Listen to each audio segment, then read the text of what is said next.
उत्तर भारत के पहाड़ों में ना एक ऐसा राज दबा हुआ है जो हर रात एक पूरे के पूरे गांव को अंधेरे में कैद कर देता है। ये कहानी है काले जंगल की और उस सच की जो वहां दफन है। तो चलिए इस खौफनाक राज से पर्दा उठाते हैं। अगर हो सके तो लाइट बंद कर लीजिए और इस कहानी के माहौल में पूरी तरह डूब जाइए, क्योंकि ये सिर्फ एक कहानी नहीं है, ये भैरवपुर गांव के लोगों का जिया हुआ सच है। देखिए, दिन के उजाले में भैरवपुर किसी भी दूसरे पहाड़ी गांव जैसा ही लगता है, खूबसूरत, शांत।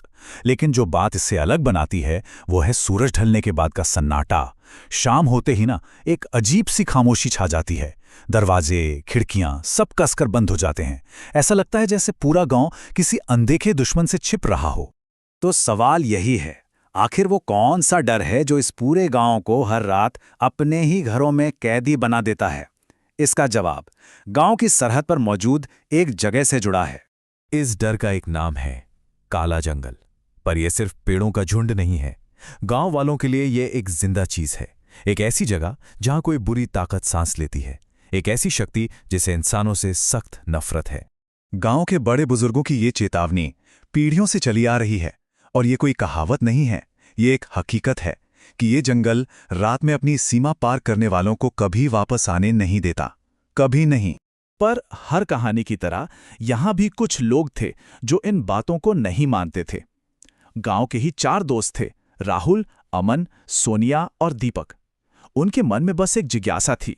वो इन भूत प्रेत की कहानियों को बस वहम समझते थे।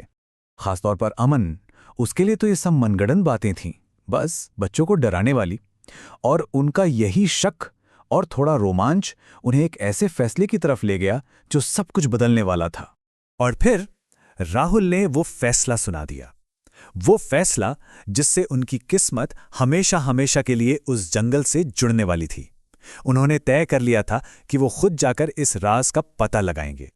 रात के ठीक 11 बजे, जब पूरा गांव खौफ में डूबा हुआ था, ये चारों दोस्त टॉर्च लेकर चुपके से जंगल की ओर निकल पड़े।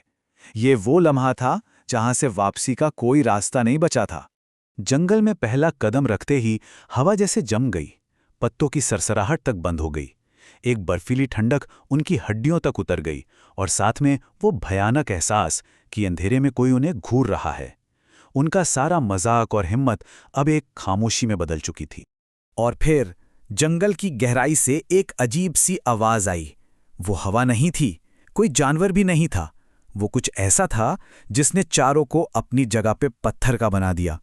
और उनका डर तब हकीकत में बदल गया जब घने अंधेरे में 2 लाल आंखें चमकती हुई दिखीं। वो उन्हीं को घूर रही थीं।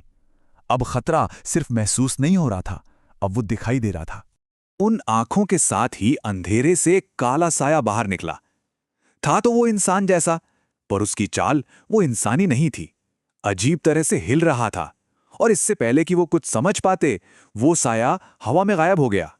वो चारों हैरान थे, और तभी एक धीमी फुसफुसाती हुई डरावनी आवाज ठीक उनके पीछे से आई। खतरा अब सामने नहीं था, वो ठीक उनके पीछे खड़ा था। जैसे ही वो पलटे, उनके सामने एक बहुत ही बूढ़ी औरत खड़ी थी। उसकी आंखें पूरी तरह सफेद थीं, उनमें पुतलियां नहीं थीं। चेहरे पर अनगिनत झुर्रियां थीं और होंठों पर एक ऐसी मुस्कान जिसे देखकर किसी की भी रूह कांप जाए। उस औरत ने कहा कि वो कोई भटकी हुई राहगीर नहीं, वो इस जंगल की रक्षक है, उसकी आत्मा। बस ये सुनते ही दोस्तों को समझ आ गया कि गांव की कहानियां सिर्फ कहानियां नहीं थीं, वो सच थीं। अमन की एक चीख ने उस खामोशी को तोड़ा। अब सोचने का कोई वक्त नहीं था। उन्होंने बस एक ही काम किया, पूरी ताकत से दौड़ना शुरू कर दिया। पर यह कोई आम दौड़ नहीं थी। वो जितना तेज भागते, जंगल उतना ही घना और लंबा होता जाता। ऐसा लग रहा था मानो पेड़ अपनी जगह बदल रहे हैं, रास्ता रोक रहे हैं, जैसे जंगल खुद उन्हें बाहर नहीं जाने देना चाहता था। भागते भागते वो अचानक उसी पुराने टूटे फूटे मंदिर के सामने आ गिरे जिसके बारे में उन्होंने कहानियों में सुना था।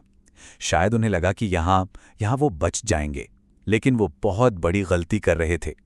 राहुल ने डरते डरते जब मंदिर के अंदर झांका तो उसका खून जम गया।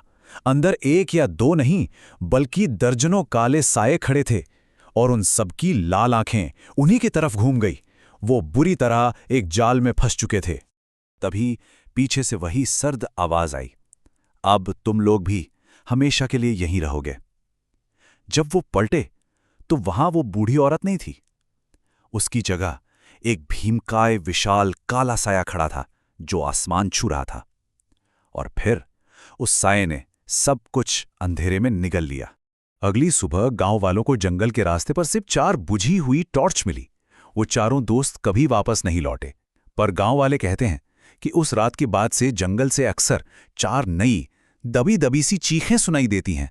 बुजुर्ग कहते हैं कि उन्होंने जंगल का नियम तोड़ा था और अब वो भी उसी जंगल की अनगिनत आत्माओं का हिस्सा बन चुके हैं।